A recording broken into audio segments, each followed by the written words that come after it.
Let's see if I can keep up with a Porsche. It looked like it was going to be really small. It's not that small, but if you want a cargo bike to carry lots of stuff in a really cool, clever way, watch this. Whee!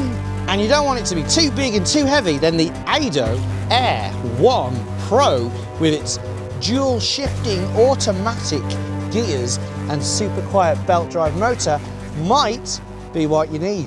But is it any good? 40 Newton meters of torque, a legal 250 watt motor. Let's go. 3, 2, 1, go. Right.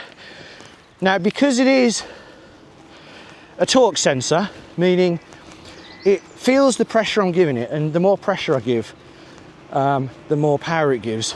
We can't really get a fair time. So I'm just going to kind of show you what it's like going up this hill.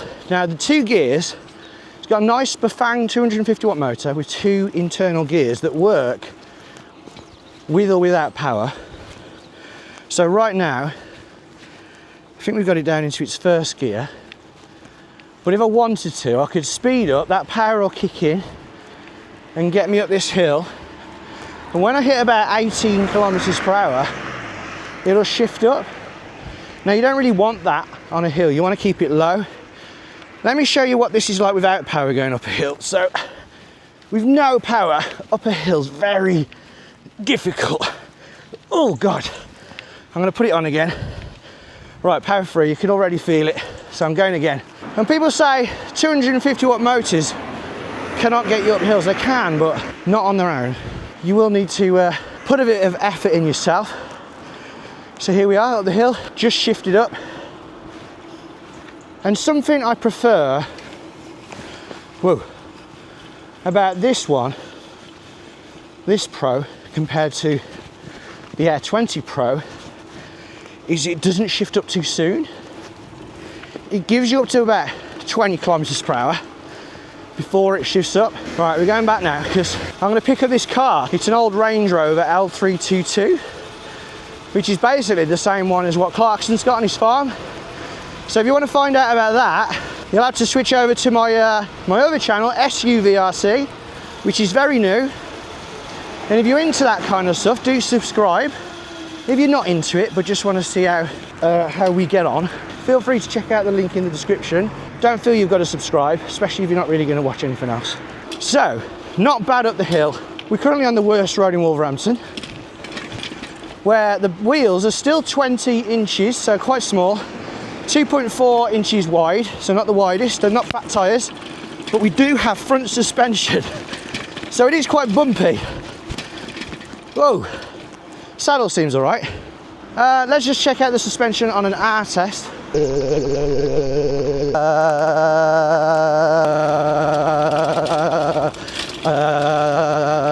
It is quite thuddy, especially with no rear suspension, thin tyres.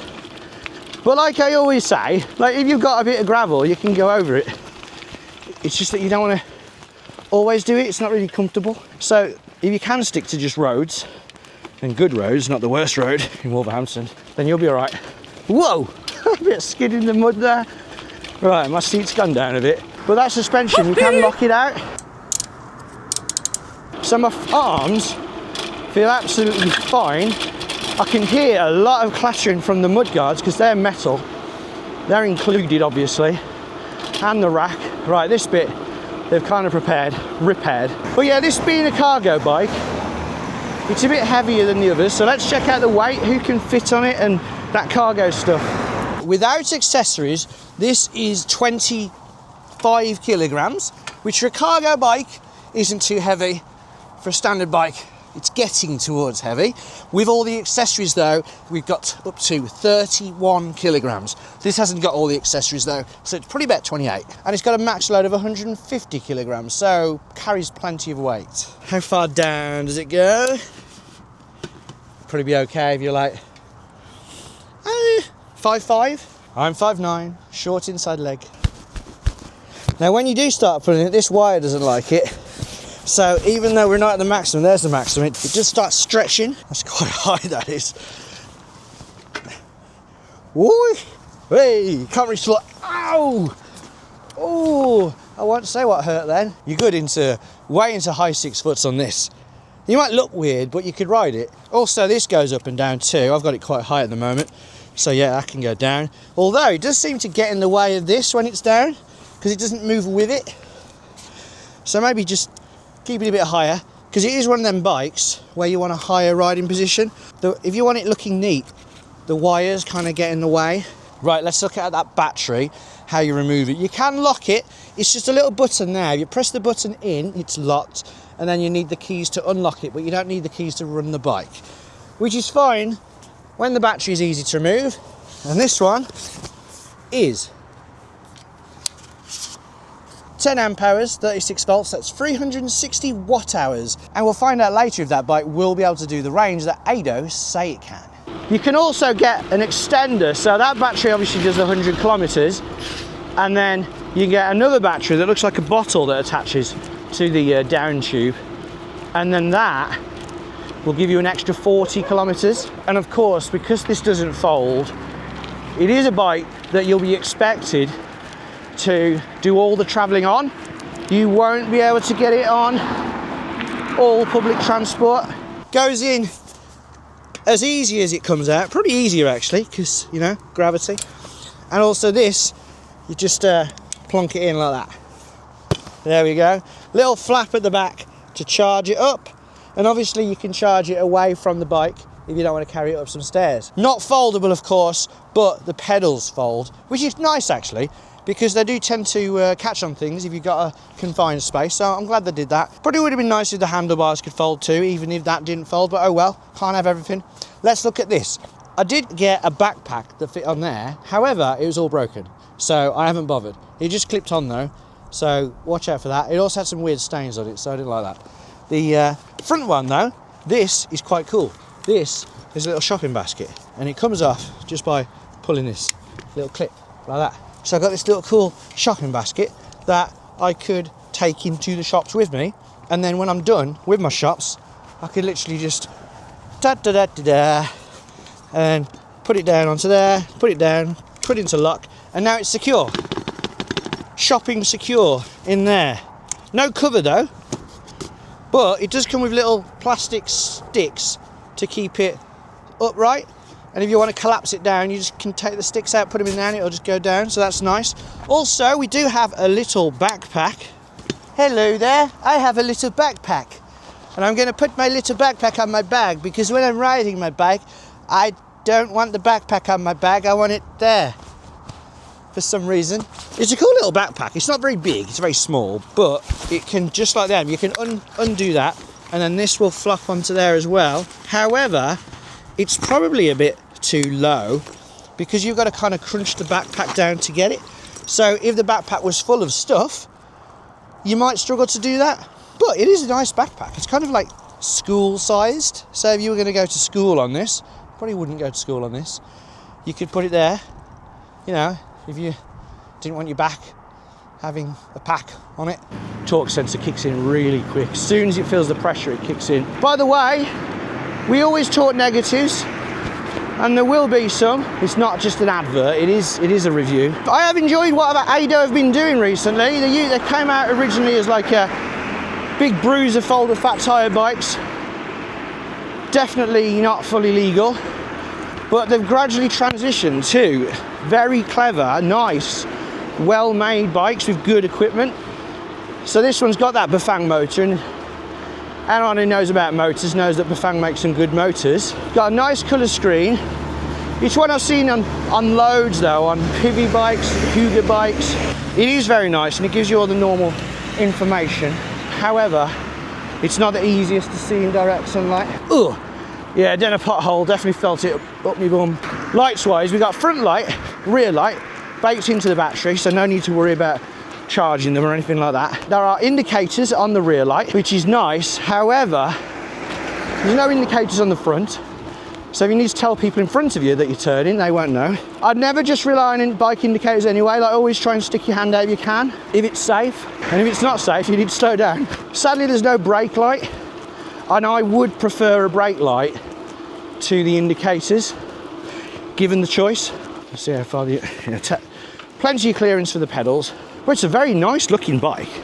I feel like when it's a drop frame, it's kind of a hard sell, because a lot of people like a manly looking bike, and traditionally drop frames aren't, but it's kind of like almost kind of retro futuristic. And of course, being a drop frame means you can easily hop on and hop off. Right, let's do a 0 to 15 because we're on the flat. 3, 2, 1, go.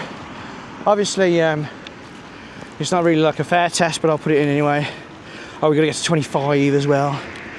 I am pretty much ghost pedaling, or it's just shifted up, and we are there. Stop. Police just went past, but of course this is totally legal. Like, no questions. There's no throttle. I can't even see a connector to put on the throttle. People obviously who know wires and bikes can easily have them, but it's not obvious to the people who don't know that kind of stuff on this. Also, there's no obviously like unlocking facility to go faster. I will check the settings out. Oh, password, damn. Let's try 0000. Oh, it worked. Right, but power mode. Right, I was in eco, I'm gonna put it into sport. In the settings there, you can change the units, change the boost gear to 3 or 5 settings. Power mode, you can change it to eco and sport. There, up, down, indicators, hold up for lights. Let's change the units to miles per hour. Right, I'm still in miles per hour. Oh, that's even faster actually. That's very noticeable. That's a bit different. But, oh yeah, there we go. You just shifted up at about 12 to 13 miles per hour. If you do get this bike, it might be that you need to do a bit of oiling to make it less digital. I feel like whenever I turn, I'm turning like more than I want, and I'm having to make constant like adjustments. This is why I'm feeling a bit not as in control. That has sorted itself out. I think it just needed a bit of moving around, and it's smoothed out nicely. I'm no longer making too many big adjustments all the time. I am able to do micro adjustments that I don't perceive, which is what everyone does. They don't realize they're doing it. Little tiny adjustments, and when it was kind of stiff, those tiny adjustments were becoming big adjustments, and it was making me wobbly, but that's fine now. It's a normal size box. That's inside the box.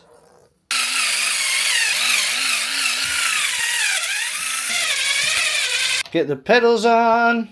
Get the front mudguard on. Get the front rack on. Get that front lights on. In the box we got pedals, we got tools, we got a light, we got a 2 amp charger and the instructions. 2 amp charger is charging the 10 amp hour battery, which should take about 4 to 5 hours. The brakes are hydraulic.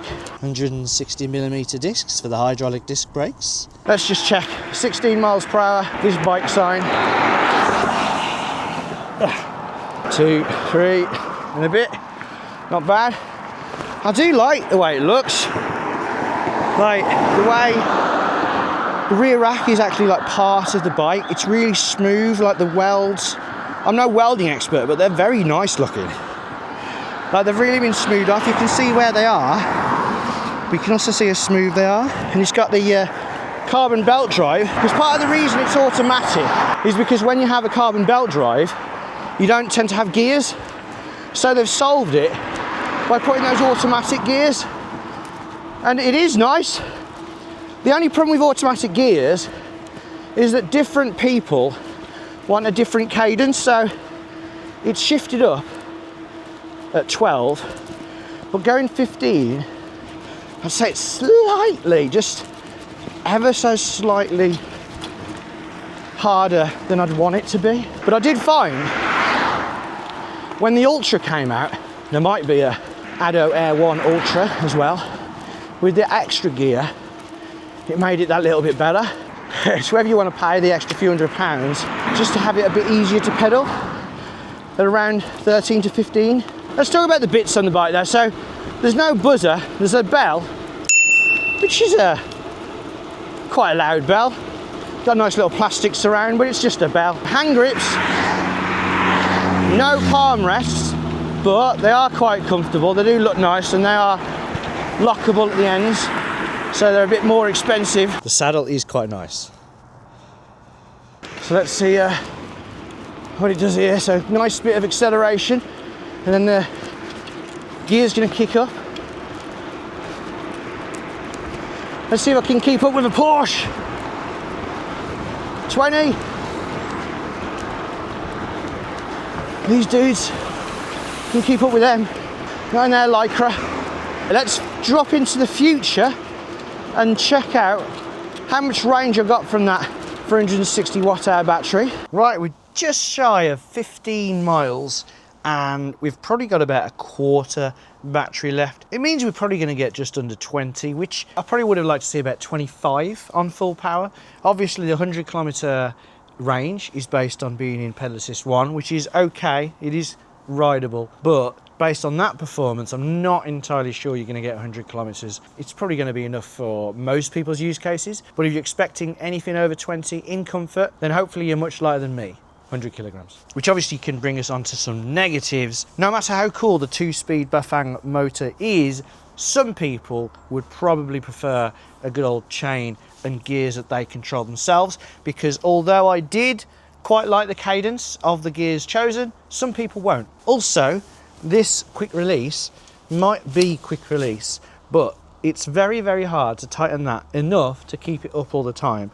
Instead, you need a little tool to put in there, which is quite annoying. You might not find it an issue because you might be lighter, but it's very hard to tighten on the go if needed. You need that tool. Obviously, I do like this rack being built in, but it does mean you can't take it off. We said this can kind of rub against that, and the bag that I got was broken, so watch out for that quality control. Also, the front light is barely visible, as you can see. Now, what I'm showing you right now, the camera actually makes it look lighter than it is, but I can usually see the light, and I can barely see it in this one. The stand's terrible. It's not very secure, and it's not adjustable, but fear not, there's a middle stand if you want it, but that's not much better either. It's not very wide, and also mine was bent, so it didn't stand up. I had to bend it into place. It's not very secure, so I probably wouldn't bother with the middle stand. This stand is okay, but it's just not that good. So there we have it. It's a nice e-bike. It's never going to be a cool bike in a whoa kind of way, but it looks nice. A decent weight if you want your cargo bike to be a bit smaller than the usual. And if you're interested in it, we've got a link in the description. If you use our link, it'll let Addo know that we sent you, and it'll give us a bit of commission, so it'll help out a lot. And I appreciate it very much if you use that. It'll just take you to their website where you'd normally go if you Googled, but if you don't want to use, that's fine. However, whether you use it or not, we do have a discount code, so you'll save a little bit more money, get the price down. And as always, if you enjoyed the video, give us a thumbs up. If you didn't, give us a thumbs down. And tell us why in the comments so we can improve. If you want to know what happened with the car, go over to the video linked at the end, and then you'll be able to find out. If you don't want to know what happened, oh well, see you next time. Ride safe.